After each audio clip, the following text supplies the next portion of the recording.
अमरावती शहरातील रेल्वे उड्डाणपूल वाहतुकीसाठी अचानक बंद झाल्याने शहराची श्वास घुसमटली आहे। राजकमल चौक, जयस्तंभ चौक, मालवीय चौक या ठिकाणी दररोज प्रचंड वाहतूक कोंडी होत आहे।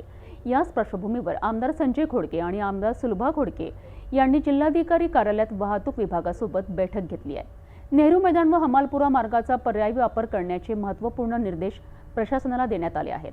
अमरावती शहरातील रेल्वे उड्डाणपूल दुरुस्तीकरिता वाहतुकीसाठी बंद करण्यात आल्याने नागरिकांना प्रचंड त्रास सहन करावा लागतोय।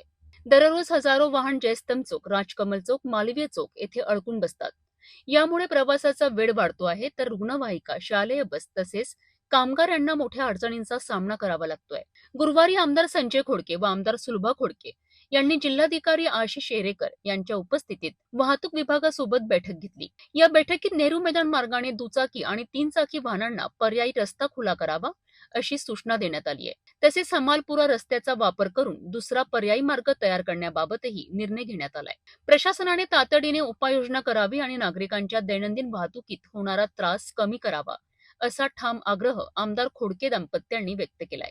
यावेळी जिल्हाधिकारी आशिष शेरेकर, वाहतूक विभागाचे अधिकारी आणि संबंधित अधिकारी उपस्थित होते। रेल्वे उड्डाणपूल बंद झाल्याने निर्माण झालेली वाहतूक कोंडी ही शहरातील गंभीर समस्या ठरली आहे। नेहरू मैदान आणि हमालपुरा मार्गाचा पर्यायी वापर सुरू झाला तर काही प्रमाणात दिलासा मिळेल अशी अपेक्षा आहे।